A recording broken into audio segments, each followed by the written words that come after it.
Welcome back to the Vibe The Exchange. vibe exchange. The Come Vibe on. Exchange. Boo, boo, boo, Yeah, I boo. like the vibe exchange. I I like to do too. exchange the vibes. I like exchanging the vibes with you Yeah, and everybody else, but with you. yeah, yeah. I think we do a pretty good job at it. Exchanging the vibes. I think it's pretty entertaining and Yeah. fulfilling as Hmm. well. Yeah, yeah. Very satisfying. And I'm a manifesting generator. And so my emotions, because you have like one emotion that is kind of, I don't want to say your negative emotion, but it's like a signal that you're maybe in a funk. And then you have Yeah, an emotion that's kind of a signal that you're really aligned. yeah. And my in a funk emotion is frustration. And my like in alignment emotion is satisfaction. Interesting. So Yeah. it's very I interesting. feel like I am also a manifesting generator. I Hmm. don't know what my funk emotion is, but I would say probably frustration or disempowerment. I think that's usually like I feel like when I'm in that funky mood, I tend to be very you're a loser. What do you do? Like I Yeah. get very in that Yeah. like one situation Frustration. or Yeah. person can make me feel very disempowered. And they Yeah. don't do that. I do that, but it is something that happens. And when things are in flow, satisfaction's a good one. I think unworried joy, untethered joy, maybe. I think yeah, because I think sometimes even in real life moments, right? Even if there's joy, there's always some things going on, maybe not always, but like that are anchoring you to, I'm very joyful in this moment, but then there's this thing over here that, Hmm. so I think satisfaction is a good one. But I think for me, it's that like untethered joy of like, Yeah. I am doing exactly. But I will say that sometimes that untethered joy feeling is hanging by a thread. I feel like now, as the years go on, that thread is getting thicker and maybe more resilient. But some days that's hanging on by a thread, but Yeah. switching between those modes. So, It's true. And I think I've definitely noticed the moments where I have that untethered joy, that joy where just nothing else is kind of in my existence compared mm, to the joy that still lingering in the background. There's those other things going on, and there's definitely a difference energetically in those two emotions and in those two experiences. mhm. Yeah, Yeah. yeah. And so I like how you said that the disempowerment for the frustration, because that really, really resonates. When I get frustrated, I really feel disempowered. Everything, it's like that switch goes off and everything is my fault. And all of a sudden, I am responsible for every single human and the whole world's problems. And I just take it on so easily. And that really beautifully ties into one of the things I wanted to talk about today, actually, is that getting frustrated and unattaching from.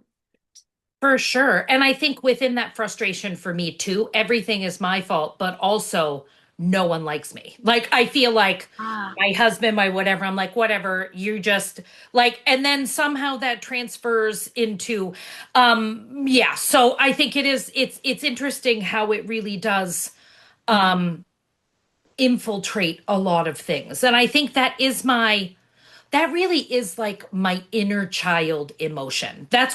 Because that's what it works into. I feel like that frustration and that disempowerment, if it continues, if I allow it to continue unchecked without too much awareness, I feel like what ends up happening is there ends up being so much emotion filling my body that then my interactions turn into this very toxic, like 2-year-old fucking tantrum energy almost. Like that's I, almost irrational. yeah, And then I have to take a breath and go like, whoa, like what just happened? So I'm interested to hear your take on that because that's where I no, feel like it plays out for me. I know exactly what you're talking about because when I was before I discovered energy work, before I discovered all the stuff, the wonderful things that we do, I was kind of functioning in that emotion is filled so much up into your body that you're always reacting just to the sensations, just to the emotion, just to the energy, compared to creating actions that are intentional and that are responses compared to reactions. And it's so easy when you get filled with that energy to just kind of give into it and then act out on whatever circumstance, whatever situation is going on. Because I know for me, this happened, and it was so interesting because I haven't had an experience that I had that really intense emotion build up inside of me for a really long time. And it was the littlest thing that set me off. I had taken a nap, I had overslept by accident, and ended up missing an appointment to get my dog's haircut. So, and like obviously there was other people that were counting on me being there, the person that had the hair that was going to cut my dog's hair, all of those different things. And since I hadn't came back to myself, I was still in that waking up kind of Yeah. state. Instantly what was triggered is I was back to being like 12 years old in my bedroom, exploding, like wanting to punch and scream and just like get all of this energy out. And for a second, like my brain started oh my goodness, she's gonna hate me, like she's gonna yell at me, like all of these things. I was feeling like I was like 12 years old again. Yeah, but then And also you're a loser because you missed an yeah, appointment. How could you yep, do that? You're yes. supposed to be like, isn't it Mm-hmm. crazy how, but at the same time, I think it's also, were those emotions really yours or were they picked up from someone else? This is what I have to ask myself because I think I have been feeling this way since I was a little kid. I remember being a little kid and being so overwhelmed with the emotions in my body and not really having an outlet for them, but also not understanding at that age Mm-hmm. that maybe it wasn't because I was in a pretty volatile household. It was a juxtaposition of anger and lots of stuff going on, but also loving. And it was always this weird, chaotic, dance of what mood Mm-hmm. everybody was in. And I just remember always assuming that those emotions were mine. And then as I got older and started really doing energy work or working with other people and working at and really realizing how empathic and I'm not empathic in every way. I think my empathic abilities come in emotions really strongly. Other people pick up on other things. I think for me, because I had to be so in tune with the emotions of everyone in my, like, I think it's just when you grow up with someone who is easy to anger, or, I think you're You're always always gauging. having to manage everybody Yeah, else's or energy and gauging where emotion. they're at and where I want to be in relation to that. Yep. I think so for me, I got really used to honing in on emotion. So I think for me, I can walk into a room and be like, I know those people were just fighting, or I know this person, or I know if someone is upset with me and they're going, no, I'm not upset with you. And I'm like, I totally know you are, but whatever, we'll get back to that when you're ready. Like, so I think for me, that was a big thing in all of this was what emotions are mine and what are someone else's. And if these are my emotions, what I have started doing is asking myself, what is this really all about? Yes, yes. Because it's not Going about back you and missing that tracing hair back. appointment. It's not about, I No, mean, it's a little bit about that because that does suck. And you also understand that that was the people's time is trigger. valuable and she could have Mhm. taken someone else. And there's a whole list of reasons that you can bang yourself over the head. Right. But I think, and maybe it wasn't that, but for me, usually it's there's something under the surface. What is this really all about? And Mhm. I sit with that to see if I can get an answer. Yeah. Sometimes What I do is and sometimes I don't. But It's so true. And that's exactly what I had to do because for so long, when those big emotions bubbled up inside of me, I not only didn't always realize when they weren't mine, because I also am like you and I feel everybody's stuff a lot of the time. And it has taken honestly years to be able to discern what is mine and what is not mine. is this feeling coming from something that's actually going on inside of me, or is it something that I'm just absorbing? But Mhm. also, like, even if it's my emotion, if it's somebody else's emotion, I always was it was really always easy for me to latch on to these things and to hold them and then let that one single event dictate the rest of my day, even sometimes longer than the rest of my day, Mhm. honestly. I would just store it. I almost fed off of it in a weird way. And it wasn't intentional because you don't consciously want to feel these emotions, but they're so intoxicating as well. And they make everything go off in our brain. For sure. And when we don't have the tools to get that energy out, to do anything with it, or even to know really what it is, Mhm. then you're kind of stuck in that cycle, in that tornado is kind of my visualization of it, of that Yeah. intense energy just kind of destroying everything in its path. And So here's something that I read once about this, and it really did make sense to me. And it's something that I do think about even now is we do get a chemical hit in our body by things like this because at one time or another, there was reward from that bit. When you're a teenager and you're mad, you're like, ha ha, look at me, I'm mad. And although it seems weird, I think there is some sort of weird like satisfaction from that, right? And so I yeah, think that oxytocin and so what I read was is that we do get in these loops of negativity, but we do gain something from it. We do gain, and then our body automatically will trigger us to go into those loops because it's what we're used to. It's what we're yeah, familiar with. And the body does crave those hits. It's just like addiction. it is Loops of addiction, it's thoughts, dopamine. loops of like getting caught up in those cycles. I Mm-hmm. think it really does become almost an addiction. So when clients come in and they go, I don't know how to break this, I've been trying. It is hard. You have to rewire your brain and your nervous system to no longer want Yep. those hits of, but it is Well, and it interesting because in the spa industry, and this is the example that I feel like has dominated my life because that's been most of my life is there was a lot of one job that I worked at in particular. There was a lot of like anger and complaining just about the owner, but about everything. And we all got in these loops where we would sit in the back room and have lunch and everyone would just be bitching, bitching. And it's all we ever did. And you do get addicted to that. There's something about that ranting and raving and well, that those things, triggers that those thing. stories, it makes our brain actually release the same chemicals that when we do drugs, Yeah, those same chemicals get released in your brain. for sure. There's not a set chemicals. Oh, these are the only chemicals that are released when we're doing something that's addictive. No. The thing that makes it addictive is how much dopamine is it going to be releasing in your body? Because that dopamine, it's not only that satisfaction, it's actually the craving. The Yeah. more dopamine that's released, it's that pre-dopamine hit that really makes you want it.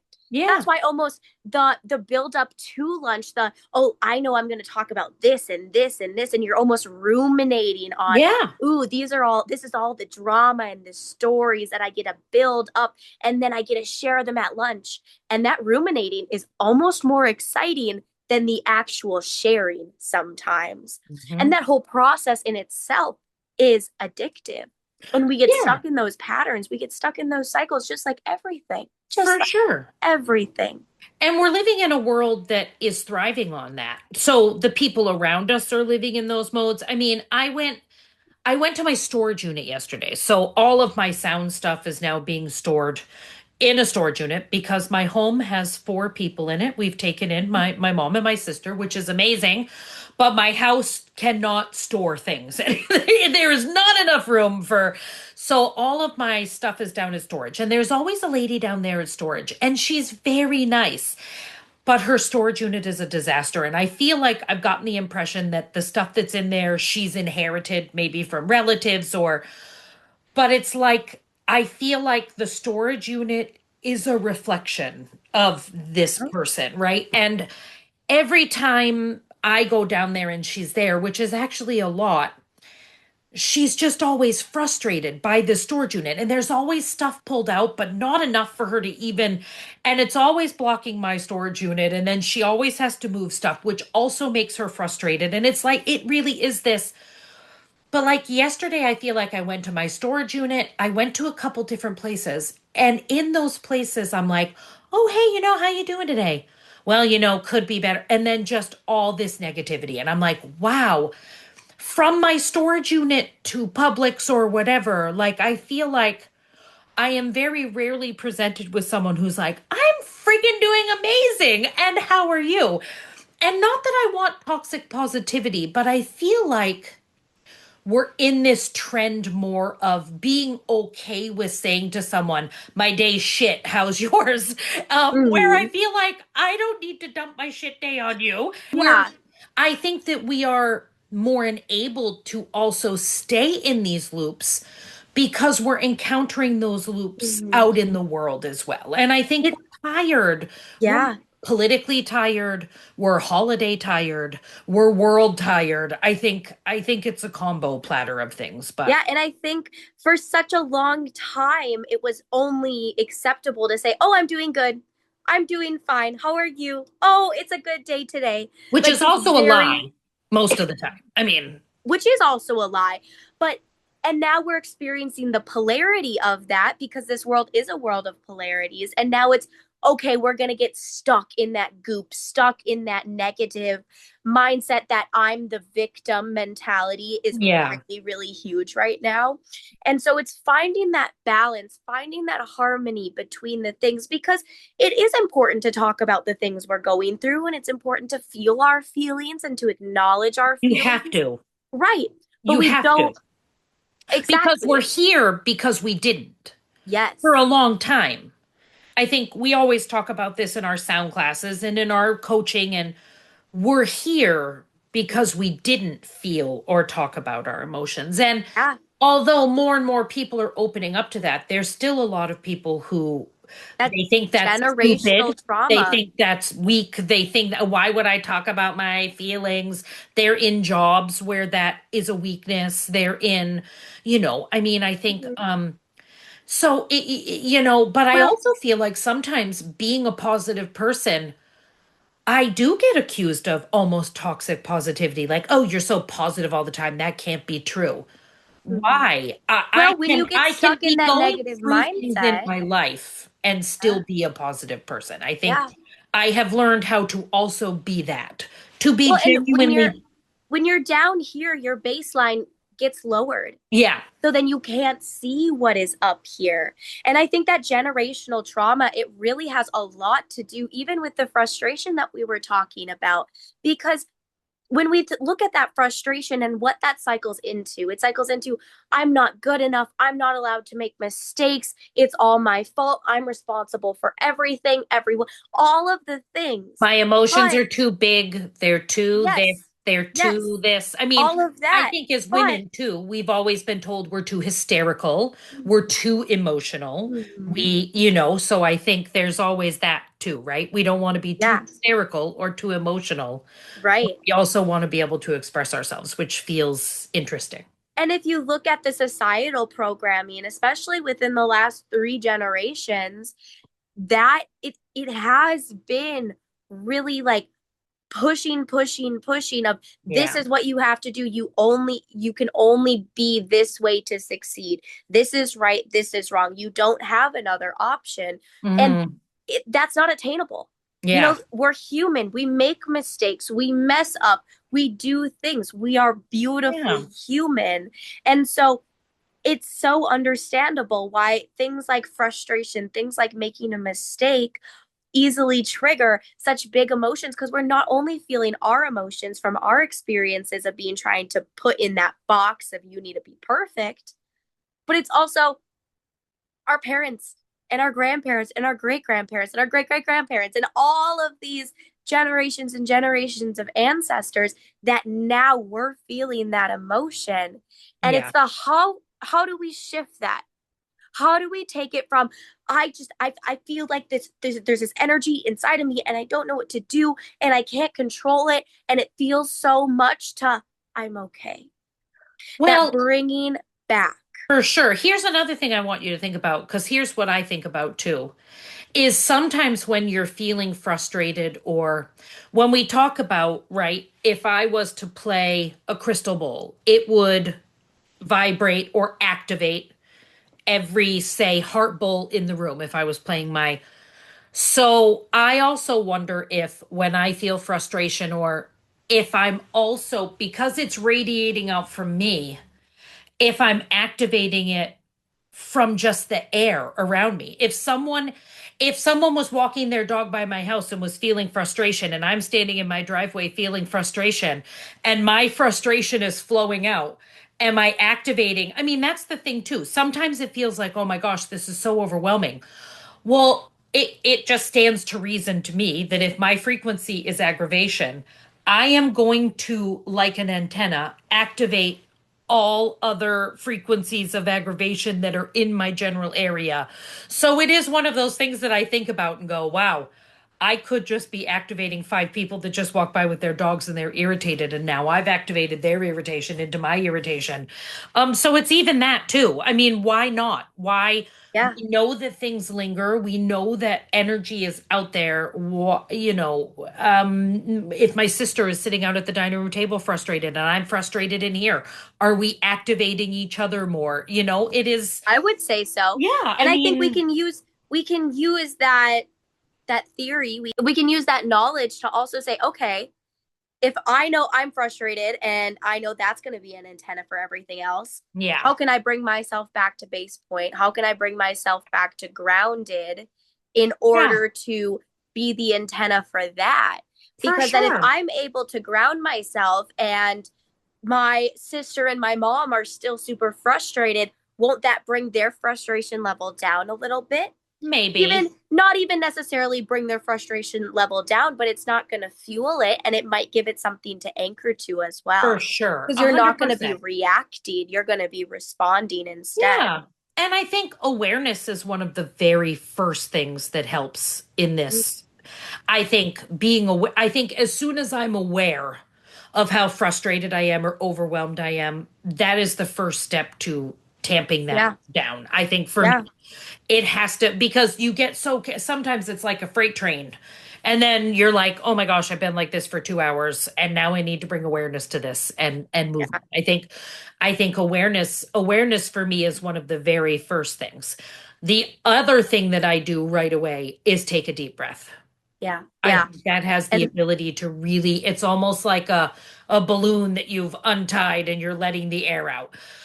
A couple deep breaths in and out with even like a just mhm. to, like, because sometimes I have to match the intensity of my frustration, the ah or the like, I need it to match a certain intensity, and if it does that, again, Well, it's because like that's the it's pressure. allowing it to release in a lot of ways. Because for me, I have to do a very similar thing. I feel my emotions very, very somatically. I will feel that frustration bubbling up, and it's like a scream inside of my body, is honestly what it feels like in a lot of ways. And so, as soon as I realize, just like you said, as soon as I have the awareness of that, this sensation, this emotion, this whatever it is, frustration or otherwise, is bubbling up, I bring myself back and, like you said, take a deep breath. Sometimes, a lot of times, actually vocalizing with it, because that's Hmm. also signaling to our nervous system with our vagus nerve that it's okay to calm down. We can start to come back down to Hmm. baseline level. Yeah. And then for me, it's really, really important to do an action to get that energy out. Hmm. And that this is one of the biggest steps that I think I was lacking as a kid, that kind of kind of perpetuated this cycle of just acting out, is I didn't have anything to get that energy out. So what I've been really enjoying doing is taking like a ball and slamming it on the ground. That Yeah. one's been fun. Yeah. Or clapping or Or drumming. drumming, vocalizing, like you said. I Yeah. love that, like deep growling Yeah. always feels really, really good. Or like Dancing. dancing, intense breathing, like those Yeah. breath of fire, like kind of Yeah. And things. like that. Yes, and like sticking your tongue out and just Yeah. trying to get all Yeah. out. that can be super, super amazing. For sure. I will say too, though, Lydia, also allowing it too. Hmm. Like there's the awareness, but also saying accepting and allowing, like the three A's, right? Is like, Right, I accept that I feel this way. I'm going to allow it, but I'm also going to do the things too. Because I think when we also, if we're doing these things and going, I don't know why I'm feeling this way, it doesn't matter. Sometimes it doesn't right, matter. You just are feeling this way. And right. sometimes if we can move into that, oh, you know what? I am feeling like a jerk today. Like it's easier for me to then shift out of that state with that acceptance and that allowance, I think is. Very much so. And now I kind of have to be careful with this because when I can notice it and the sitting with it for me, and it's not even necessarily sitting with it, it's allowing it, acknowledging it. Mhm. I need to put some sort of action behind that because Hmm. honestly, if I'm just sitting with it, the thoughts that are coming into my mind are very, very harmful to myself. I Hmm. feel very strong urges to want to bring harm onto myself. And so Yeah. I need to kind of shortcut that, short circuit that because those programmings are not ones that I allow myself to go down anymore. Those are not programmings that I subscribe to anymore. So like I think it's so important to sit with it and allow it to be there in a safe way. Yeah. So maybe it's Yeah. the four, maybe it should be the four A's: acceptance, allowance, awareness, And and action. action. Because I agree. I think that's what's missing from a lot of traditional therapies these days is the Yeah. action. I think when we're somatically coaching, I'm always asking my clients, is there a movement that, you're feeling really overwhelmed right now? Is there any way that you feel like you want to move your body to like expel that energy? And sometimes even if it's just flapping, okay, let's just do that and feel that. Yeah. And you can really feel that unwinding because honestly, doing those things, sometimes I will just pretend kung fu fight in my like I'll just do some kung fu moves or I'll do some Yeah.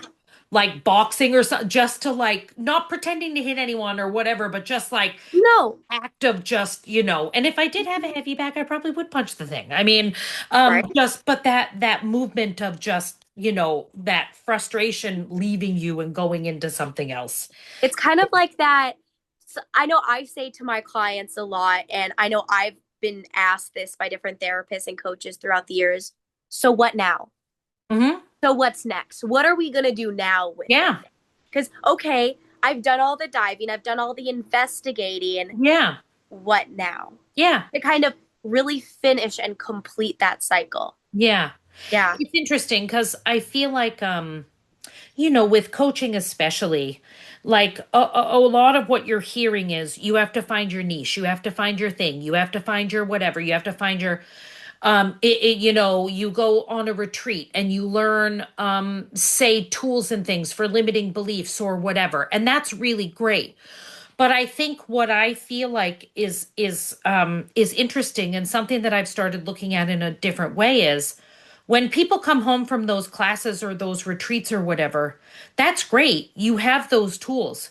But what foundation are you walking your life from every day, right? So that's mindfulness. I feel like what I hear a lot on Instagram and Facebook is people saying how they can solve my problems, right? How they can, but they're giving me this tool to help me discover my limiting beliefs. That's great. But then what the frig do I do with that? How do I keep Yeah. cultivating that? And I think for me, Yep. I've really shifted around my coaching and just how I want to approach things where it's more about teaching people mindfulness over coaching. It is coaching and we're still talking and we're still but it's approaching it way more from a here's the foundation of a way that you can walk through the world with all these lessons and teachings. And if you dive into those things, your life is going to change because it's going to help you become aware of all these things. And so it's such an interesting I feel like the like in traditional coaching, even in AA, right?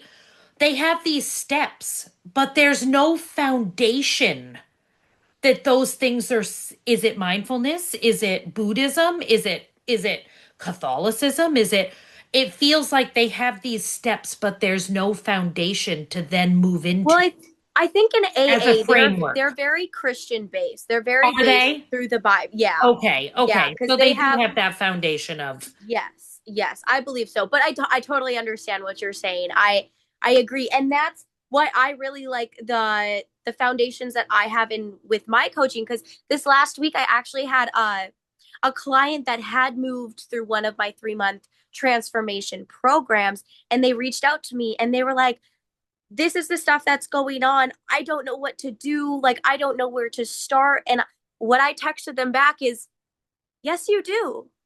You know exactly what to do. What are you going to do? yeah, And that's all they needed. And they're like, oh, you're so right. I do. yeah, I just have to go internal. I have to drop in and get curious. And I'm like, yeah, and they're like, thank you so much. And I'm like, I didn't do anything. yeah, You've learned the tools. yeah, You know you have it within yourself to not yeah, only tackle that niche situation that, yeah, oh, these are the exact tools for this set of circumstances. It's no, yeah, this is what I can do when anything comes up in life. This is how I yeah, bring myself back to center, yeah. how I bring myself back to me. But I think mindfulness for me is what I think what I've started really noticing is I'm teaching people more about mindfulness, Mm-hmm. which leads into all those tools. But it's like people have all of these different, I have a tool for limiting beliefs and I have a tool for this and but it's all scattered tools that they don't have a place to plug them in. They don't have a foundation to plug them into. I think mindfulness for me comes in that way of wrapping it all together. It gives it that foundation. And I feel like for a long time, maybe 4 or 5 years ago, everybody was leaning into those teachings and foundations. So everyone, but we've kind of gotten away from that. We've kind of gotten into, we cookie cutter have been choosing, which is great, like which things we need to work on. I think that's cool, but you also need the foundation. So I think with my coaching, it's turned into more of, let's work on what we need to while you're in this session right now, but your homework is this reading about mindfulness and these, here's the pillars, here's a lesson on this, or here's a lesson on this.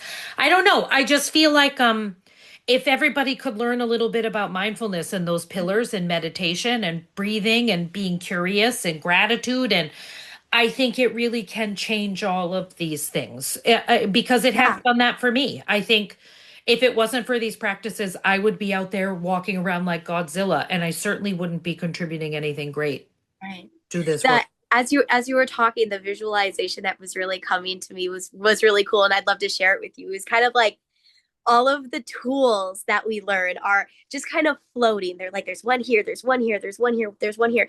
And for me, if I were to encapsulate mindfulness in one thing, it would just be breath. Hmm. It would be breath. So it's like all of these tools, and then in comes the breath. And the Hmm. breath is encapsulating all these tools and holding all these tools together, and Hmm. like making all these tools into one thing instead of all Yes. these scattered things. Like you said, Yeah. providing that foundation, tying it all together. And I was Yeah. just like, this is so cool. So I Yeah, wanted and to share. providing the framework for your everyday life. That. Because we're not coaching people every day, and you can't go see your therapist or your coach or I mean, most people can't every day. Right. So I feel like it's learning those tools. So when you're in that moment of you wake up and you're instantly irritated and you're like, what the hell just happened? You know what to do. You have the resources available to know what to do. Yeah. And also being gentle with yourself that you're not going to go from irritated to the most happy person in the whole world in 5 minutes. Maybe not even that day, but maybe you can downshift that overwhelm to just a baseline. I'm just feeling a little today. That's Because good. sometimes I think we expect unexpected things that we can't achieve from ourselves too, which I think, oh, I'm angry. I need to just be happy. And then if we don't shift Right. that right away, we're like, oh, well, I can't even do that right. And then it just feeds into so I think it's also having realistic expectations of the We need to practices, allow. of the Yeah. work, of ourselves, of everything. But I think really getting down to that frustration and that level of is never going to get better if you don't figure out what the hell it's all about. Yeah. What is this all about? Because when someone comes in and they're bitching about someone they work with, or, okay, yeah, it's about that person, but it's not really. What is this? Right. What is this triggering in Yeah. 5-year-old Lydia or 2-year-old Yeah. Lydia or where did you feel this feeling the Yeah. very And first time in your life? And I guarantee right. you that that's what this is. And this feeling has been about that Mm-hmm. every time since you were Mm-hmm. that age, which Mm-hmm. I know sounds very woo woo and very, but I think if you can go, oh man, when I was 7, it's amazing how all of a sudden that just unravels for you. It's so true. And going back to my story about oversleeping for my nap, because once I let that emotion out, once I put the action into it, I really need to get curious. Because for me, frustration is especially, there's some emotions that I can get curious while I'm still really feeling it intensely. But others, I kind of need to, and I don't want to say deal with, Mhm. but give give the attention directly to the energy first before I can really investigate around it, because otherwise it's just too much. It's Yeah. just too much. We have to go in steps sometimes. Yeah. So after I was throwing my ball on the ground and clapping my hands around, I sat with myself and I put a hand on my heart and I put a hand on my stomach and I was just like, okay, what is this really about? Hmm. What is really here for me? What is under this? What is under that?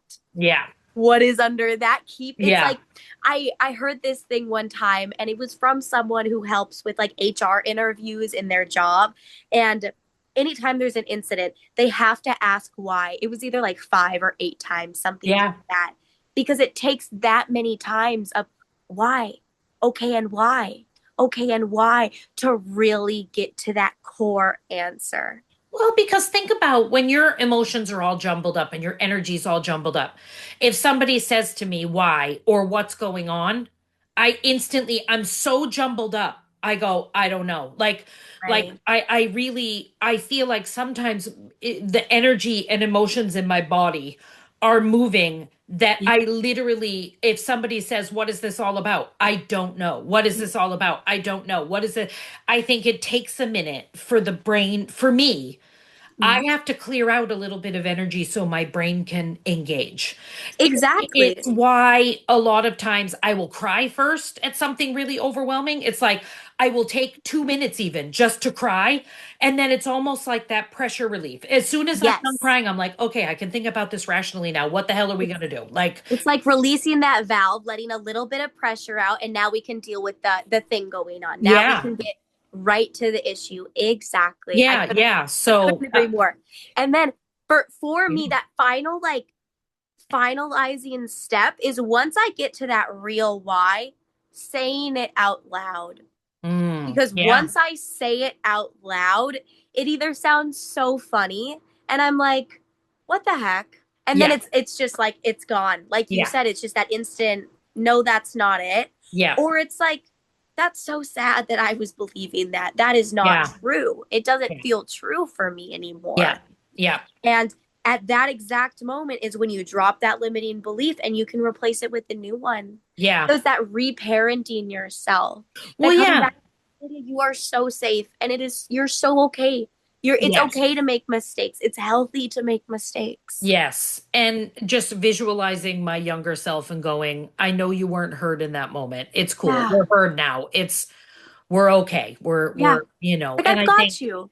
and again, it's such an interesting thing because there are so many people who are like, whatever, reparenting your inner child but it really is true. And a lot of these emotions and a lot of these things that we're feeling, I mean, when you see grown ass people in the airport screaming and yelling about lost luggage, that Uh-huh. has nothing to do with lost luggage. We're adults. We shouldn't be treating each other that way. It has nothing to do with lost luggage. In that moment, the lost luggage is what triggered whatever the hell it is that you're feeling inside. But when somebody like, I have seen someone like launch over a counter, like getting mad at someone, and in my head, I'm like, you. I can imagine you're going to wake up tomorrow and feel so embarrassed over what you've just done because that anger. But what does that remind you of? A little A, toddler a toddler, hanging toddlers around throw because they didn't tantrums. get their way. And that's what the energy feels like. So for But the me, thing is, when we're at that toddler stage, we're not taught what to do with the energy. right. We at for a while it was just don't do that. Get up off the floor. Stop yelling. Stop yelling. Stop yelling. We're going. We're leaving Yes. Walmart You're now. I'm grabbing embarrassing my me. bag. Get up. We're getting in the car and you're gonna get it when we get home, right? Yes. And then it became, oh no, it's okay. You're okay. Don't cry. Don't cry. Yeah. Oh, you're okay. You don't need to feel sad. And it's like, okay, those are the polarities. Now Yeah. let's find that middle where we can, yes, acknowledge what they're feeling, but Yeah. then give them the tools to do something about it. And then we're not going to have those 40-year-old, 50-year-old grown men throwing temper tantrums Oh, in for the sure. airport. Yeah. Or, just all the madness that's going Yeah, on out there in the world right now. And you can truly. feel from people, especially because of how upset they get too. Like when you're having a conversation with someone and they absolutely erupt and freak out, in my head, I instantly know this isn't about this conversation at all. Like this conversation should not have triggered this much anger within you. So it's such an interesting thing. And we really are living in a world where it feels like everyone is bubbling about right here, right now. We're almost at boiling point all Yeah. the time. Yeah, which is then impacting the energy around. And I think our awareness and our magic and our medicine is going to come in the combating that at always. And again, with that person who's at my storage unit, when I said to her, hey, how's your day going today? And she said, it's awful. I wasn't like, oh well, throwing toxic positivity at her either. She doesn't No, fucking need to hear that. I don't want to hear that. I also don't want to feed into it. So I think what no, I said was wow, I'm really sorry to hear that. I do hope that improves for you. But right, if it doesn't, I hope it doesn't get too overwhelming. Like right. I didn't know what else to say. I didn't Well, want to be like, you because if should they're up cheer up, here, which is what people do say. Oh, right. you have so many things to be in that moment. I don't want to, I get that. Like she didn't need to hear my spouting my energy mindfulness at her. I basically just said, wow, I'm really sorry to hear that. I hope that improves for you. I mean, I can't, Well, think about co-regulation. If we're co-regulating people, if we're co-regulating kids, yeah, if the kid is right here and we're up here, we're not going to just yell at them from up here. No, we're going to get on their level yeah, and hopefully bring them up to our level. yeah, We have to stop seeing someone that's not maybe they're feeling a lot of things or whatever situation they're in and we're in a different place and just yelling at them, oh, come over here, just come over yeah, here. No, we have to go over there, take their hand and walk alongside them as they come over a yeah, lot of the times. yeah. Yeah. Yeah, for sure. Yeah, it's such an interesting yeah, and I think depending on where you live. So you guys are in the winter time, which then lends into that seasonal affective disorder, right? I'm in Florida where it's sunny all the time, but I will say that we're kind of like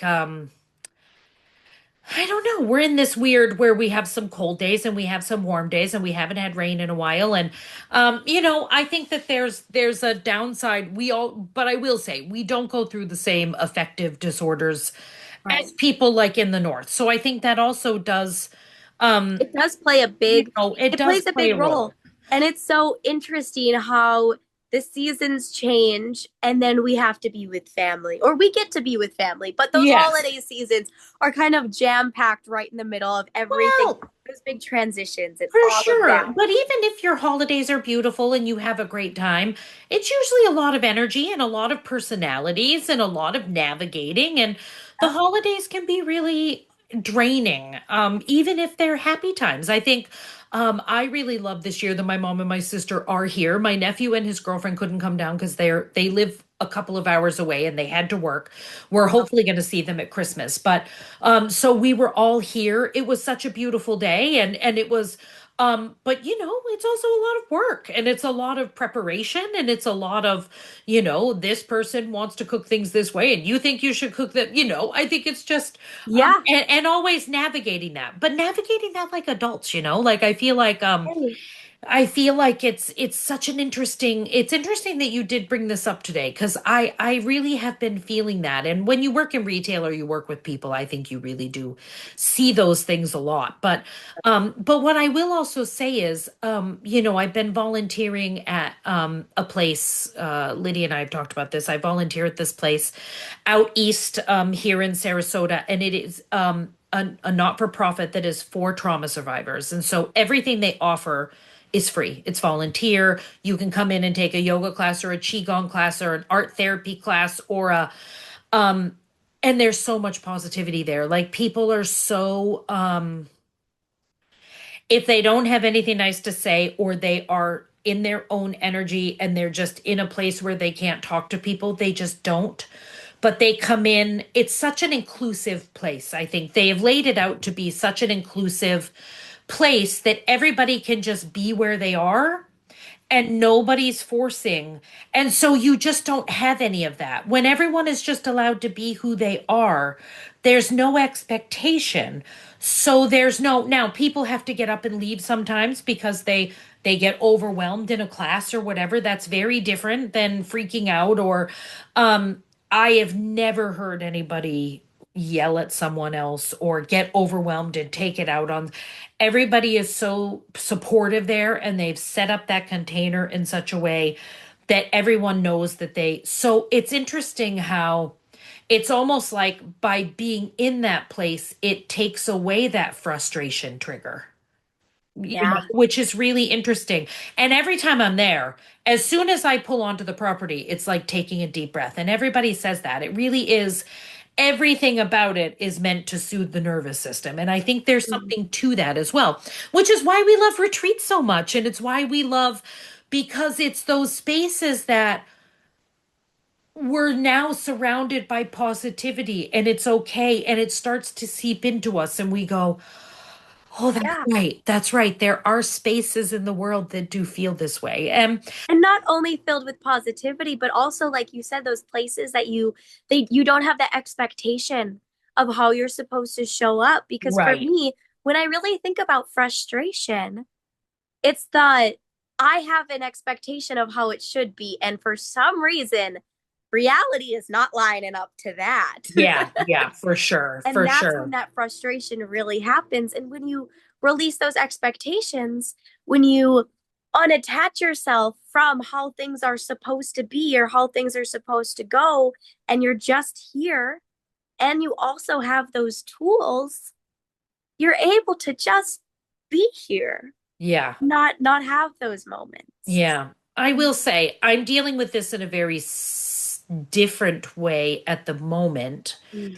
where I've been navigating all of this energy and all of this allowing and acceptance and in the grief space. So Stan, for anybody who doesn't know me and know my love for dogs, I love rescue animals, especially the seniors. And 4 years ago, almost February would have been 4 years. So a little under 4 years ago, we adopted a dog named Stanley, and he had to have his leg amputated as soon as like just before we adopted him because he had cancer and he was blind and he was amazing and he was also a jerk and he also liked people and didn't like people and he was a loud barker. So I used to say nobody likes you because you're a loud talker. But he really was the coolest dog. He was strong and he was brave and my husband and I used to say he has 3 legs, he can't see, but he just goes out there. He would hop out of his bed and just go out into the world. As humans, we wouldn't be freaking doing that if we lost a leg and couldn't see. We do. Our brains, you know, our brains are beautiful, but they also give us the ability to wallow and to, you know, Stan didn't wallow at all. He just didn't. He wasn't that kind of dog. And so I'm gonna hold up my phone right here so you guys can see. There's Stan. That was our boy. So we noticed maybe like a month ago that he was not eating that great, and so um, because he was a stray, he did not turn down a meal. So for him to not be eating, and so we discovered that he had cancer through his body. And at that point, our really beautiful vet, who is holistic and lovely, and she's a friend, she said, he's on hospice right now. His lymph nodes in his belly were crystallizing, and forming this hard tumor almost, so that it was making it difficult for him to eat. He was feeling pressure in his belly.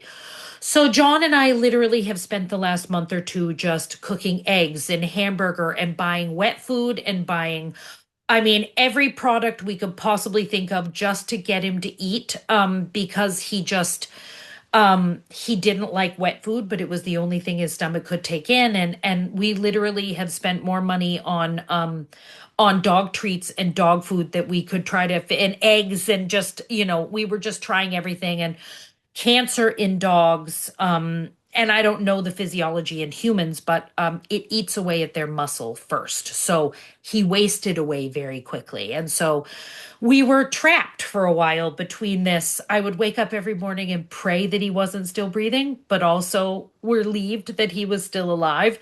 Yeah. But watching him waste away was really hard. I think now I know that some people maybe are rolling their eyes and going, "Oh, a dog." But for me, my dogs are like our children, and he was part of our family. And because of the care that he needed, our world revolved around him. That was just kind of how it went, and my husband's especially. And so, it was one of those things where we knew that he wasn't going to be living forever. We knew we were reaching the end, but he still had some life left in him. And so, you prepare as much as possible, but you're never actually prepared, right? I think it's the same with people. And, so Thanksgiving Day, he started to have some digestive and bathroom issues. And we knew that what was happening was he was internally bleeding, and we weren't going to do surgery. He was 15. He was dying of cancer. And because it was Thanksgiving, there was nothing we weren't going to take him to the emergency vet. He wasn't in pain or anything.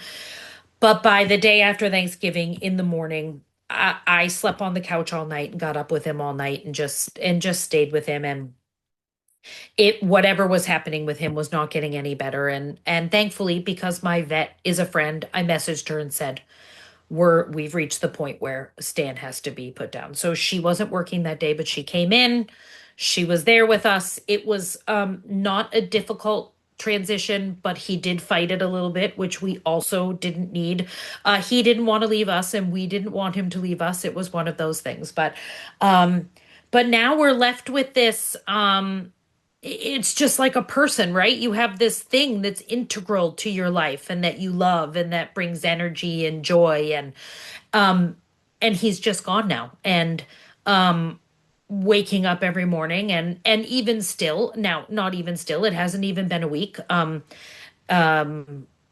Tomorrow, what's tomorrow? Is tomorrow Friday? What's today? Yes, tomorrow's Friday. So tomorrow will Yeah. be a week. My brain is still engaged in this. When I get up in the morning, I look to the carpet where he was always laying, right outside of the hallway there at the end of our hallway of bedrooms that we have. He would always lay there. That way he could keep an eye on the whole house. And so every morning I get up and I just instinctively look to the rug, and then I have to go, he's not there. And then I have to take a couple of seconds of like, just absolute overwhelm of like emotions, and I have to stand there. But what I've really been trying not to do is to go, no, no, no, I'm not doing this right now. Like, I think that's what I would normally do, especially if I was like, I think I have the ability to not rush. I don't have a 9 to 5 job anymore, so I'm not rushing. But like, if I was still working at the spa, I'd have a job that I'd have to get to. Like, I think it would just be instinctive to like, I can't fucking deal with this right now. Well, No and we've crying. we've No, no. learned so much that feeling our emotions is inconvenient, and we Oh, just for sure. But not even inconvenience to us, inconvenient to right. people around us, I think even, right? And so I really have been trying to just in those moments of just stand there and go, okay, like he's gone. This sucks. Feel that Yeah. and not move on, but like then we're going to take a deep breath and we're going to keep moving forward today, because that's just all that we can do. And so some days are better. I feel like John and I had the ability, because it was the day after Thanksgiving. John was off Friday, and then he was off Saturday, Sunday, and so we really were able to just chill. We just I will say that I'm not a person that can stand to leave my dog's stuff up and around. Like, We left it up for that afternoon. But before I went to bed, I picked up all the rugs because Stan had three legs, we had to put rugs everywhere because he needed traction. We live in Florida. We don't have carpet. We have hardwood. So or tile or so you have to have rugs everywhere. I will say the rugs were a trip hazard. They always had it, and now that my mom Yeah. lives here, like the rugs were a pain in the ass. I would do it again in a heartbeat to have the dog back. But at the same time, I just, that evening, because we had him put down at noon. So by that evening, when I went to bed, it was like 10 o'clock at night. I looked at John and I said, I've got to pick this stuff up. I can't get up tomorrow. I don't want to get up tomorrow. I Right. have to pick this stuff up. Like, I want to grieve tomorrow, but I don't. I've already been in the heavy throes of crying today. I would We like to just don't keep need to that going. prolong the, And some people do, yeah. and I get that. And I get Yes. that for some people that's therapeutic for them. I For think it's a different me, process for a everyone, hundred but percent. For there's, me, yeah. looking at it and torturing myself with it isn't doing me any good. I'm also not picking it up and pretending like it didn't happen. I think there's a difference there. I know myself now, and I knew I wasn't going to pick it up to pretend it was. I was actually picking it up because it would make this grieving process a little easier for me. Yeah. And so I checked in with John and just said, "Are you okay with that?" And he was like, "Of course." He's not coming back to use the rugs, Lydia. I mean, I think Yeah. the pragmatic reality based person that I am says he is gone. If I pick these rugs in his bed up, it doesn't change the fact that he's gone. It No. also, in my mind, doesn't change how much I loved him or how much I for some people they go, "Oh, that's awful. You picked his stuff up already." Well, in your mind, for you, that's awful. For me, what would have been more awful was to leave it down. So Mhm. um, we have his toys perched up in our his Christmas llama that he loved. Like we have those perched up in our living room. And we have a paw print of his that we did, and we did a little nose. We have things to honor him. We haven't forgotten him, but we No. pick up the rugs and the Mhm. and I will say the house looks amazing and you're not tripping all over the place and but Yes. I would give anything to have Stan back. But it is so Right. it's living in this, I think I think what makes this where you were talking about like there's dangers in sitting in that frustration for too long without action. I think for me there's danger in this mindfulness and not because I have been living in mindfulness for so long and I do have all the tools that I do use. Mhm. Sometimes I wonder though if there's a line there Like where I have how to wonder I whether totally know I'm what you mean. whether do you know what like I do, because because my like mindfulness brain I takes can, over and gives me the yep, reality and the tools and all the yep. steps and I go I understand this cool. We forget to deeply feel sometimes, and it's because it can, as you practice mindfulness, it can become really easy to put things into a box, and because you have that unattachment to them, which is a beautiful thing, but it's still like, okay, I still have to allow myself to feel this. You almost have to be more intentional about really allowing yourself to feel it Yes. before trying to transmute it or to whatever, Yeah, it's allowing it to be there. 100% right. And I think within that mindfulness allows you to do that. But I think it's choosing the right tools to bring that forward. Because sometimes I think mindfulness is almost a crutch or a to go, okay, so I think for me, it's managing I am a person who can live in reality. I think my mom was in the nursing field for a long time. We've taken care of family members that have died at home. My mom is very pragmatic and like living in reality. I feel like I definitely have the personality for that. So I have to soften the line sometimes between he's gone, he's not coming back. He was 15, he had a good life, he had cancer. We didn't shorten his like of course after we had him put down, we had that moment of could he have lasted another couple weeks? Did we do this too soon? Did we just kill this dog? We did not. There's so many reasons why that didn't happen, but you do go into that place in your mind, right? Yeah. But I have to, for me, because of my personality, blur that line between reality and emotion. I think because I do fucking understand it. I do more than I can possibly. I 100% can logically accept and understand that he Yeah. is gone. But that doesn't mean you emotionally A hundred accept. percent. And so I think for me, it has to be, I have to weave that Yeah. reality is there. And it's good because without the reality, I would be a person that would probably stay stuck in grief. Yeah. I think there are those people that get stuck in the loops of grief. We were talking about the loops of frustration, or I think we can get stuck in the loops of anything. I Mhm. think that if the grief was big enough, without that anchor of reality for me, I think I could get lost in that. I Yeah. understand how people get lost in that. So Mhm. I appreciate that anchor of reality. But for Yeah. me, I have to go, this isn't something that you're going to power your way through. This is something that reality comes into play while also allowing the emotions to rest on that. And so it's been really this interesting really just John and I talking a lot about how we feel, which not that John and I don't, but like really like looking at each other and going, man, I'm just really sad right now. And like, me too. And just where we maybe just would look at each other and just know we were sad, but maybe not give voice to it. I think Right. then also my mom and my sister being here, they lost Stan too. They loved him. Stan loved them. And with all of us living here, he was kind of all of our dog, right? And so it's they're sad too, and they're going through things too. And it's different, because we were his, but they were his Right. family too. Yeah. And now we have a cat here who also, him and Stan weren't friends, but for a few days, Jack was a little bit out of sorts. And, so it's the energy, it's not just us. It's like, the whole energy and dynamic of our home itself has changed. And that's such a huge thing. And it's something that I think I used to want to talk about more with other people. I don't know. I guess as I'm getting older, I'm 48. So as I'm getting older, I'm just keeping things to myself more, and not in a secretive, I'm not dealing with it way, but like, I don't need to talk to everybody about it. And I don't need to. I put some Yeah. things out on Facebook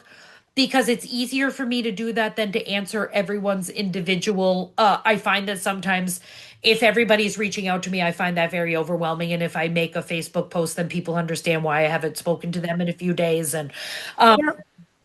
but also there were lots of people who knew Stan and who, but I also put that stuff out there too because I want people to know if you're going through this, I am too, and it's totally okay. Like the dumping the shampoo down the sink, and it's stuff that I wasn't prepared for. We had to give him a bath so much because he had really bad skin issues. Stan was a diva, you all. He had skin issues, he had allergies, he could only eat, I mean, he was allergic to watermelon. He was allergic to green beans. He was allergic to all sorts of crazy shit. So we had to feed him like just and I think I don't even know where I was going with any of this. I just got caught up in Stan's allergies. But oh, the It's just bathing. those little And, moments. and so we had to bathe him like once or twice a week, or he would literally eat holes in himself. And then we would take him out for a walk and wonder if people thought we were abusing him because he looked like he was, I mean, he was insane. Yeah. But we loved him because of all of that. He was nuts and he was bitchy and he was strong-willed. And I will say, we were here for all of it. We loved all of it. Yeah. But because we had to bathe him so much and we had to use a medicated, we just got used to that smell. So that was Stan's. And, we don't have a lot of storage in our house. And so we had 5 different types of shampoos. I need that closet space. Again, reality. Yeah. And he's not going to use that fucking shampoo. So, No. so I dumped it down the sink and I just didn't even, and it's thick. So I had to like really, and then turn the water on. And the smell came up out of the sink and I just burst into tears. And I was like, I can't believe I didn't think about this. But instead of going, why did you do that? And you did that to your, I just went, oh. I miss you. And I cried, and then I came into the bedroom and I cried, and John cried, and we cried, and I said to him, be prepared because now the kitchen smells like stand bath time. And so but this is just what happens, right? There's no I feel like sometimes I feel myself going, oh, you got John crying and now you blah, blah, blah, and what do you do? Well, who cares? There's no finish line here. There's no No. I feel like I still see stuff come up about somewhere and it makes me cry if a picture Yeah. pops up and I'm not expecting it. I think I love my animals so fiercely and I love them so much. I love them just as much as I love anybody else in my world. I feel like, Right. and so, but it's also what I feel like I've been doing is trying to manage everybody else's like reaction because I am expecting, because I've heard from a few people, oh, well, it's just a dog, or oh, it's just, okay, I get you're an idiot who feels that way about animals. I'm just going to say Mm-hmm. that. If you don't think that dogs have emotions or feelings, or you Sure don't like do. animals, I'm sorry, but You can we're go just away. not going to vibe together, I think. No. Yeah. But I think I've almost been expecting people to be like, oh, it's just a dog. So I think I'm beating that. I think I've even done it in this podcast where I'm like, I know it's just a dog, but. And I Yeah. need to stop doing that. I don't need to justify. No. I am devastated to Yeah. my core about Stan being gone. He was our whole world and now he's gone. And Yeah. it's such an interesting thing, And Lydia, because it literally could have come at the worst freaking time, right? I mean, my creativity is getting going. I have all these things that I need to be doing right now. Like all of these things that I've been working towards that are coming to and that need my attention and that need my and I just haven't been able to give it. And so I've also had to be very like, okay, look, yes, it would be nice if these things happened. And yes, you do need these things to happen right now, but this did happen. And you're just going to have to, these things are going to have to wait a few days. And if people don't understand that, then I'm sorry, that's but not I good. can't help you. And so, but I will say that the past two Thanksgivings have kind of been crap as far as getting just life altering information or like things No happening. kidding. But I'm also trying not to get into that mode of Thanksgiving time sucks. Like, I don't want to get Yeah. into that. I don't want that to be a self-fulfilling prophecy now where in my head I'm like, oh, we're coming up on Thanksgiving. Something is Yes. going to Because happen. even though and more referring back to not stand, but the year before, the chaos that happened in around Thanksgiving time last year, Yeah, it it sucked and it caused a lot of things over a long period of time, but it also yes, started that boiling point to get you out of a cycle that you had been in for a while. for Um, sure. Yeah. And you it know, always does that, right? And yep, and we need that here's the chaos. thing. Having a disabled dog was a lot of work, and it made it so our life was not as free Yeah. as it could be. It is one of those things that John and I have talked about traveling more. We've talked about opening a retreat center in Costa Rica. We've talked about it's difficult to do that when you have a dog that doesn't always like other people. So we can't just ask anybody. Also, not everyone knows how to deal with a three-legged dog. Not everyone knows how to deal with a blind dog. Our dog had all of these things that made it kind of impossible for anyone else to take care of him. That Right. is cool. And we would do that. Listen, if he came back to life right now, I'd sign up for that every day of the week. 100%. But now that he is gone, the fact of the matter is that life has opened up in easier ways for us. So Yeah. while I have all this stuff going on, life is so it's an interesting but it is all valid, Lydia. And all of those thoughts are valid. I think sometimes when I look around my house and I go, wow, it looks so much cleaner in here without all those rugs down. And then I have a moment of like, how could you possibly be feeling happy that those rugs are gone when Stan is gone? I'm not fucking saying that Stan, like, but isn't it Like, crazy yeah, how our our brain brain works? connects those things. Where it's like I've now just beat up on myself for looking at the floor and going, wow, it looks cleaner in here. Like it's so stupid. We got a new piece of furniture that we put into our dining room, which was our old living room, because we needed more storage. And Yep. and I love this piece of furniture. It's a big mid-century modern hutch and it's Oh, you need to send me a awesome. picture. And I definitely will. Yeah. And but I've almost made myself feel bad because I walk out in the morning. I check the rug. He's not there, obviously. But then I totally step into the room because it's where my mom set up her Christmas tree. So I turn the Christmas tree on. I look at the piece of furniture. I'm trying to orient myself to different things within that room instead of checking that rug. But I Yep. beat myself up about that a few times, you know? The energy has to shift for me, Lydia. I cannot keep it the same. Yep. And maybe that makes me a horrible person, but I I don't think feel so. like I am still And I don't think honoring you need to him. put that on yourself either because we Yeah, have so many outside things that says, "Oh, you can't move past grief. Oh, you right. can't feel these things. Oh, you can't be happy But after this I stuff." Like, Yeah. But yeah, I think and people no. move through grief however they move through it. Yeah. I think where the danger comes in is when we can't get out of the loop of it. I think I have seen that a lot in the past few years of people getting stuck in those loops Yep. of grief.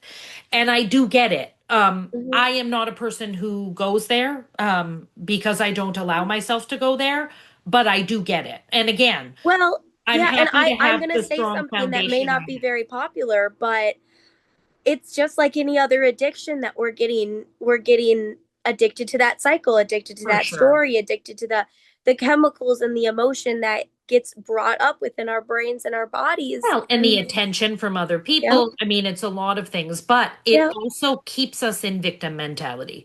Most people I know that are stuck in grief are mad because the world is not in grief. And yeah, it feeds into this weird, so I don't want to go there. I maybe do move through grief faster than other people because I am a person that is very rooted in reality as well. But that doesn't mean that I don't feel it. I also think I allow myself to feel big things. And so I am able to process through them a little bit faster or easier. I don't know. But I am going to grieve Stan maybe I'm sure forever, but for right right. now, I have moments of time where I go, oh yeah, crap, that happened. We're living in that space right now. And I think, it was funny because yesterday was just after the shampoo thing. I just never really got it back together. I feel like I just kind of felt off the rest of the Yeah, day and I just allowed that. I was yeah, exhausted. I feel like by noontime, I actually was so tired. I felt like I couldn't move my body. So I just went to bed and I was in bed probably for 5 hours and John got home. I just felt like I couldn't move my body. And so I just accepted that. I was like, this is affecting me today in this way. And instead of, here I am. or laying in bed going, oh, I need to get up, I need to get up, I need to get up. I just didn't. I was like, whatever. This is just, I mean, aren't I lucky that I get to lay here today and just do whatever? So it's such an Yes. interesting thing. But in my own typical fashion, I did look up some things about grief, which I thought were pretty interesting. And I want to read them to you. Hang on, let me see if I can find them. Yes. Well, while you look for those, I would like to share. I think it's a beautiful reminder that we need to acknowledge whatever we're going through and that if you are here now, be here now. Allow Yeah, yourself to be here now because I'm obviously going through a very different thing, but also kind of similar in the way of I'm getting surgery next week, and I've had a previous surgery that has a lot of emotions and stories and trauma attached to it. So, over these last since I found out I was getting surgery, I've had these intense waves of emotion come up, and it would be so easy to say, "Oh, okay, I see you. I'm going to put you in a little box and shove you in the corner, and I'm being mindful, right?" Yeah, not really. So allowing those waves to come up and sitting with them and feeling them, deeply feeling them, and there, just like you have said, there's been days, there's been moments that it's like, yeah, I feel shitty about this and I'm a little grumpy about this. And I'm just going to be shitty and grumpy about this because yep. I'm never going to be able to run anymore. And that sucks. That Yeah. sucks. I don't need to attach myself to that, but it does suck. So I'm Yeah. going to allow it to suck. Yeah. Mm, And it's okay for it to do. And I don't have to tell anybody else about it or justify it to anyone. right.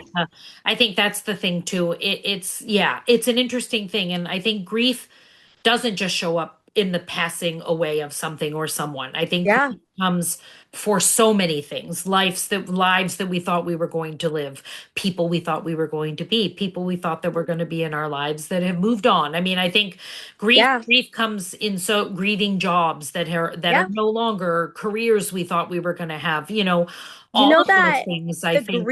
the grief and loss tuning fork protocols? Yeah. So I call them, like, when I talk about them to clients, I always say grief, loss, and change with Yes. overthinking, or grief, loss, and change with Yeah. anger, because really, anytime we have a change, there can be grief for that Yeah. change. Yeah. Yeah, I have written a whole new tuning fork program that I can't wait for you to read because it's about I'm so intervals and excited. stuff too, and using intervals a little bit more, and some new vagus nerve protocols and things. So we'll have to dive into that. But here's some things that I read about, and I like to get a little sciencey on things too. And this helps me too when we were talking about, like, for frustration, I don't think this would help me, but for things like grief, like diving into the physiology, what's happening within my body, which does kind of help me understand the things that feel out of my control really are my body just going through things that I can't see, but it really is happening. And it It happens helps you with identify all the sorts of why in things, all of right? it. Yeah. Yeah, So, yeah. so I'm going to lay some things down. I So, love it.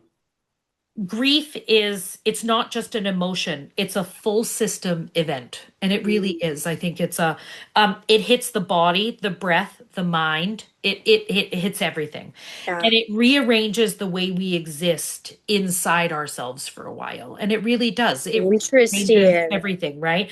So here's some physiology about so the vagus nerve and loss. So grief drops vagal tone, so it actually affects our ability to Mm, regulate.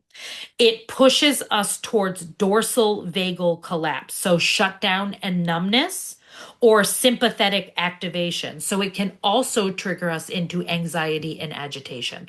So that's why when we're grieving, people are like, oh, I'm just so short with people. It really is a vagus nerve, nervous system thing that actually gets activated because of grief. Um, that's so it interesting. really is, right? And that is why that vagal dorsal collapse is why we oscillate between crying, numbness, exhaustion, and that I'm weirdly fine. Like, you have moments Right. like I'm actually totally cool. I don't know why. Uh-huh. And it's all because of that vagus nerve, nervous system regulation stuff.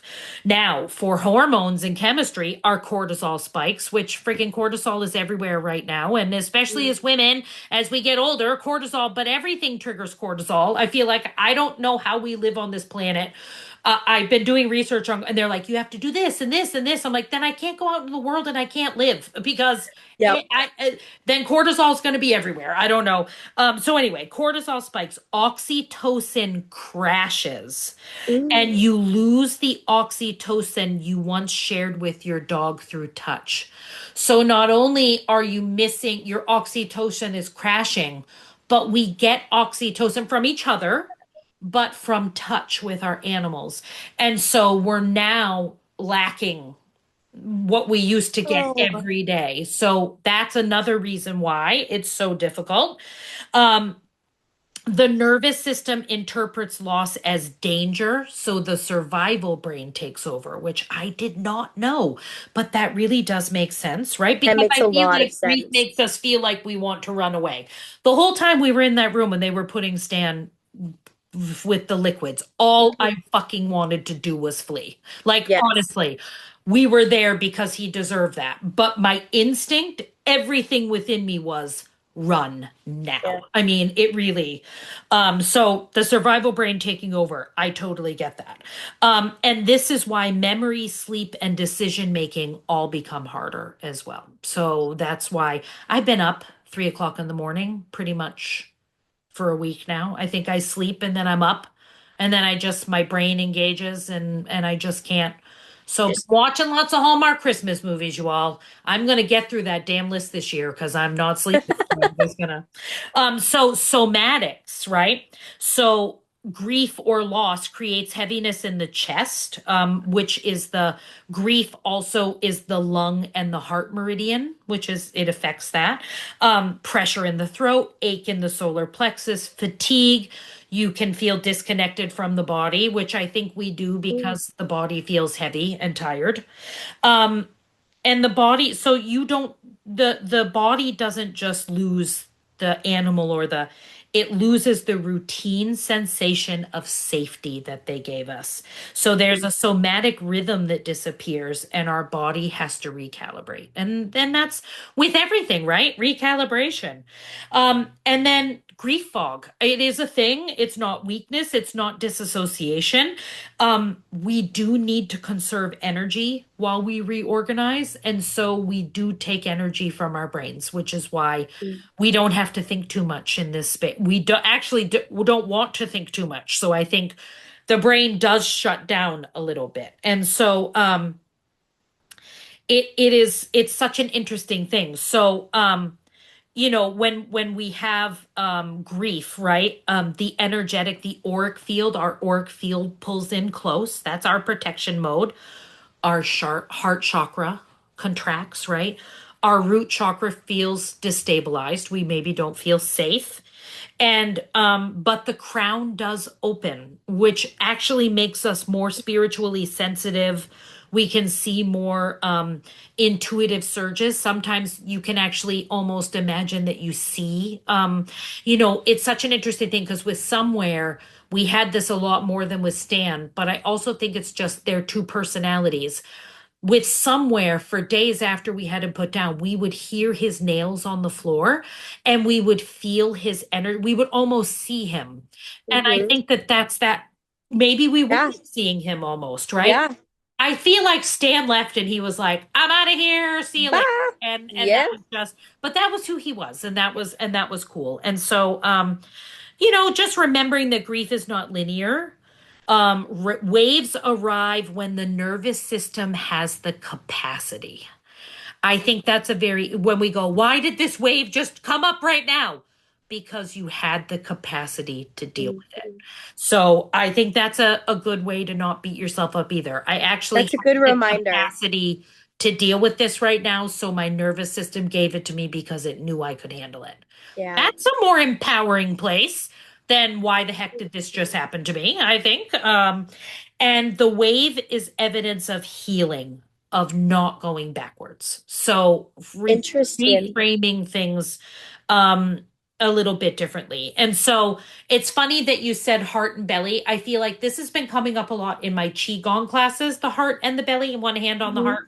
Um, but when I was looking up some different things to do for grounding and for one of the things was hand on the heart, hand on the belly. It's a grief softening. And so you place one hand on each and then inhale through the nose to a count of four. And that count of four is where we receive vagal lift. So we want to breathe into a count of four when we're regulating to get that lift in vagal tone. And then we're going to exhale with a soft hum because that's vagus stimulation, but it also releases grief. And then whisper either internally or to yourself, this is a wave. My body is allowed to feel this. And I soften around the ache. And you Mm. just sit there until that shock wave feels like it's passed and you've had a little. So I've been really doing this just Wow. hand on the heart, hand on the belly, and just it's okay for me to be feeling this. And intentionally breathing into that four and then breathing out with a hum. Sometimes it's a, it's Mm-hmm. more than just a hum. But I just find it really grounding. Yeah. For anybody who's in the grief space, maybe I you love could, it. it's just a very easy thing to do when you're feeling overwhelmed, and you can Well, do I it think standing or sitting or anything. the grief space, the frustration space, the triggered space, the I'm at Christmas and my family members are driving me insane space, the In all of those spaces, just taking a moment to come back to ourselves, placing a hand on our heart, a Yeah. hand on our stomach, taking that deep breath, Yeah. Practicing the reassuring pause. ourselves. Yes, practicing that pause and getting curious about what's going on, Yeah. taking action Yeah. and allowing that cycle to complete Yeah. and be set down as Yeah. well. I Yeah. think that, And yeah, not being afraid to I think it's like I said, it's such an interesting I think I really have to try not to manage other people's. I can't manage other people right now. I can only yeah, manage myself. And if you don't want to have a conversation with me, then we just won't have a conversation right now. That's cool. mhm, But I also don't have the ability to manage however you are now feeling about whatever. And so yeah, I think it's that too, is that you know, just being however I need to be with it. But it's interesting because whether we're talking about grief or frustration or anger or um it's all very similar to how we handle it, right? It really yeah, is not pushing it away, allowing it to be, getting to the bottom of what is this all about. With grief, I think we know what it's all about, but with other things we don't. But also um allowing and taking but then action. action. I think even with that, the hand on the heart, the breathing, the Mhm. action sometimes is the awareness of I'm going to Yes, feel this in my body and allow it just to be there. yeah, That's an action step. I mean, really. yes, And so I think whatever you're dealing with, there are so many, you already have the tools. If you've ever dealt with anything else, you have the tools, but it just they change a little bit. I think yeah. Giving I've been yourself dealing through with permission. grief very differently than frustration, but it's the same tools.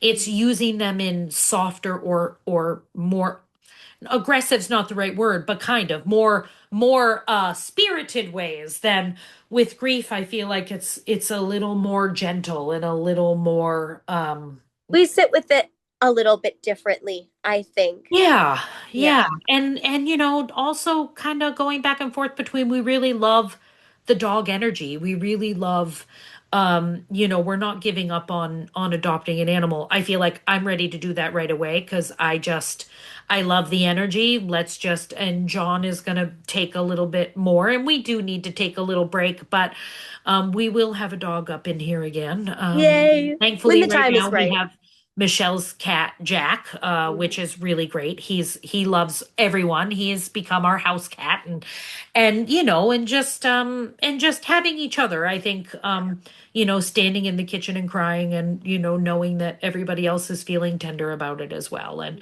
everybody else misses him too, Yeah. and people around our neighborhood miss him, and he was a force, but again, but then also that Thanksgiving time tied up in all of it and like, Jesus Christ, Thanksgiving sucks now. And I really do have to like, when I get into that loop of, not every Thanksgiving is going to suck. And it will suck if I get into that mode that Thanksgiving's going to suck, right? I think and that's what I'm trying not to do too, is that association. It stinks that 2 years in a row, some, Yes. tr- But some, also, some look at what challenging happens in things have November happened, every but time. Yeah. yeah, November is a very heavy energetically month. It's a very intense energetic month. Scorpio season is yes. insane pretty much Yes. every year. And that does happen to align with Thanksgiving every year. Yeah, for So, like, sure. And yeah, with this year being a completion year and yeah, what I was reading about with this full moon that we're in today is it is about what is it that you've been suppressing and what is it that you're and it's time to let all that go and oh, what do yeah, you need to bring in to let that different a little bit different than manifesting. I think the past couple months has been about manifesting. This is more about what is it that we need to come to completion? What is it that we really need to be done with? What patterns of behavior, what things, but also those lingering things. I think there was a lot of stuff that came to completion, for me at the beginning of this month. I think that there were mhm, looking at Stan in this his life completed in this year. I knew it was going to because of how sick he was. I think it was just inevitable. I think I kind of expected that that was going to be another cycle that completed in our life in this year. I think for you, I really do see this surgery coming full circle, but things being very different for you this time, which is going to be hopefully a closure of that last cycle for you and a Yes. sort of. So I hope that if people are experiencing hard times, I hope there's also within those hard times the realization of this is hard, but it Mhm. is something that's completing. And Yes. I can hopefully move through that into something better and or different. It better, worse, whatever, but just different. Which will hopefully be better. I mean, I think that's what we're I don't want it to be worse. I'm not striving for that. No. And I I'm think striving for better and it joy will be would be better good. because if we have that awareness, just like we talked about in the last episode, I think that you don't know you're in a forest until you're outside of the For forest. sure. You just think you're walking among the trees. So as soon as Yeah. you have the awareness of I'm letting my grief come up, I'm letting my frustration come up, I'm letting myself experience these emotions Yeah. and deal with them in the way that I need to, Yeah. that is already your signal that Yeah. you are ending a pattern, you are Yeah. ending a cycle, you are starting a new cycle and a new pattern of awareness. Yeah. But I think the awareness is just it. I think I Mhm. remember the times where things, emotions and thoughts and would be like a freight train and they would just go Yeah, and go and go. I don't remember the last time I've allowed that to happen, where things have yeah, really just taken over like that. right. They maybe get going and then I go, oh, yeah, no, Mhm. which It is gets good. shorter.